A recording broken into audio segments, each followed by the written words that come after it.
اعوذ باللہ من الشیطان الرجیم بسم اللہ الرحمن الرحیم ومن الناس من يقول آمنا بالله وباليوم الآخر وما هم بمؤمنين صدق اللہ العظیم وقال اللہ تعالی وَإِذَا قِيلَ لَهُمْ لَا تُفْسِدُوا فِي الْأَرْضِ قَالُوا إِنَّمَا نَحْنُ مُصْلِحُونَ أَلَا إِنَّهُمْ هُمُ الْمُفْسِدُونَ وَلَكِنْ لَا يَشْعُرُونَ آمنت باللہ صدق اللہ العظیم۔ دوستو اور بزرگوں، آپ کے سامنے دو قرآن مجید کی آیات پڑھی ہیں۔ یہ پہلے پارے کا آغاز ہو رہا ہے، یہاں منافقین کا ذکر ہے۔ اس میں دو الفاظ آئے ہیں، ایک ہے یقولو اور ایک ہے قیلہ۔ آج میرے پیش نظر ان دونوں الفاظ کی وضاحت کرنا ہے۔ یہ دونوں لفظ اجوف وابی سے آ رہے ہیں۔ اجوف وابی وہ ہوتا ہے کہ ثلاثی مجرد میں عین کلمہ اگر واو اور یا آ جائے تو وہ اجوف کا نام دیتا ہے۔ اجوف کے معنی درمیان کے ہوتے ہیں اور اجوف کے معنی پیٹ کے ہوتے ہیں۔ وہ یا عین کلمہ جو ہے اگر واو والا آ جائے تو وہ اجوف وابی کہلاتا ہے۔ تو آپ کے سامنے یقولو سے علامت مضارع آپ یا کو ہٹا دیں تو مادہ کے حروف آپ کے پاس قاف واو لام رہ جاتے ہیں۔ ہمیں اجوف واوی میں نون میں قاولا یقولو کیسے مادہ ملا؟ قاف واو لام علامت مضارع ہٹانے سے قاف واو لام ملا۔ جب ہم اس کی مضارع میں اور ماضی میں گردان کرتے ہیں تو اس سے ہمیں ماضی مجہول بھی مل جاتا ہے اور ماضی معروف بھی مل جاتا ہے۔ تو دیکھیے قوالا کی گردان میں جاتے ہیں تو ایک قاعدہ ہمارے سامنے آتا ہے۔ قرآن مجید نے قولا بولا۔ قولا کس قاعدے کے تحت قوالا سے قولا بنا وہ بھی آپ کے سامنے قاعدہ میں رکھتا ہوں، لیکن دلچسپ بات یہ ہے کہ جب بھی ہم نے گردان کرنی ہے تو حروف اصلی سے کرنی ہے۔ تو قوالا قوالا قولو قولت قولتا قولنا، یہاں جو تبدیلیاں آ رہی ہوتی ہیں اس کو ہم دیکھتے ہیں قوالا سے۔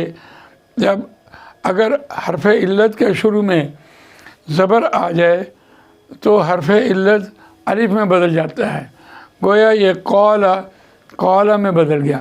اسی لیے جب ہم اس کے چھٹے صیغے میں جاتے ہیں قولنا سے تو قولنا یہ کل بنتا ہے۔ اور کل کیسے بنتا ہے؟ جب اس کے اب یہ کل جو ہے یہ چھٹے صیغے سے آیا۔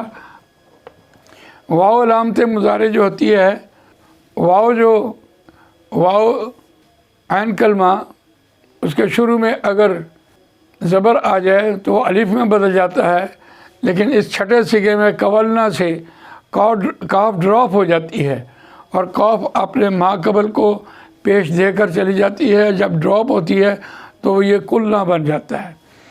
تو اس سے یہ لفظ کل بھی بنتا ہے امر کے اعتبار سے۔ دیکھیے تو یہ چھٹے صیغے سے جو تبدیلی آ رہی ہوتی ہے، واو عین کلمہ ڈراپ ہو جاتا ہے اور اس کے ڈراپ ہونے کی وجہ سے وہ جو قاف ہے فا کلمہ اس کے اوپر پیش آ جاتی ہے۔ یہ پیش اس لیے آئی ہے کہ یہاں سے واو ڈراپ ہوا اور کل نہ رہ گیا۔ اور کلنا سے جب ہم جمع متکلم کے صیغے میں جاتے ہیں تو ہم دیکھتے ہیں ہم نے کہا قلنا، تو اس کو آگے لے جائیے۔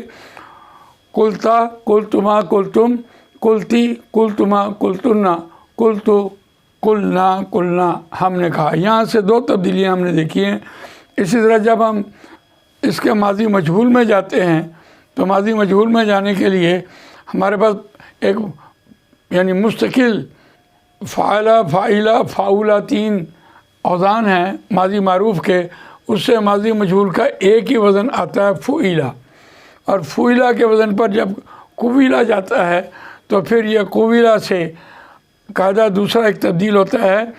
قویلہ عین کلمہ اگر زیر لے کے آئے تو حرکت تبدیل کر کے قبلہ بن جاتا ہے، اور چونکہ وہ یہ مستقل پکی علامت ہے اس لیے یہ زیر جو ہے اس کی مطابقت یا سے ہے، اور زبر کی مطابقت الف سے ہے، اور زیر کی مطابقت زبر کی مطابقت الف سے، اور زیر کی مطابقت یا سے، اور پیش کی مطابقت واو سے۔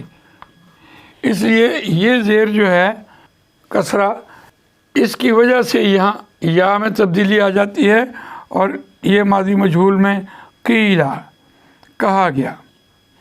اور یہاں دو آیتیں ہم نے پڑھی ہیں، وَإِذَا وَمِنَ النَّاسِ مَن يَقُولُ آمَنَّا بِاللَّهِ وَبِالْيَوْمِ الْآخِرِ وَمَا هُم بِمُؤْمِنِينَ، اور لوگوں میں سے کچھ لوگ ایسے ہیں جو کہتے ہیں ہم اللہ پر اور آخرت کے دن پر ایمان لائے، اور اے نبی صلی اللہ علیہ وسلم وَمَا هُم بِمُؤْمِنِينَ وہ مومن نہیں ہیں۔ اور ایک دوسری آیت میں وَإِذَا قِيلَ لَهُمْ لَا تُفْسِدُوا فِي الْأَرْضِ، جب ان سے کہا جاتا ہے کہ زمین میں فساد نہ کرو، تو قَالُوا إِنَّمَا نَحْنُ مُصْلِحُونَ، تو کہتے ہیں کہ ہم اصلاح کرنے والے ہیں۔ الا انہم هم المفسدون ولکن لا یشعرون، اے اہل ایمان خبردار سن رکھو، وہی فسادی ہیں، فساد کرنے والے ہیں، وہ شعور نہیں رکھتے۔ تو جزاک اللہ خیر، یہ آج آپ کے سامنے دو الفاظ کا تقابل بیان کیا گیا، ایک ماضی معروف اور ایک ماضی مجہول، یعنی ثلاثی مجرد باب نون سے ماضی معروف کیسے بنتا ہے اور ماضی مجہول کیسے بنتا ہے۔ اللہ تعالیٰ مجھے آپ کو قرآن مجید پڑھنے، سمجھنے، اس پر عمل کرنے، اس کو دوسروں تک پہنچانے کی توفیق عطا فرمائے۔ سبحانک اللہم و بحمدک، نشہد ان لا الہ الا انت، نستغفرک و نتوب الیک۔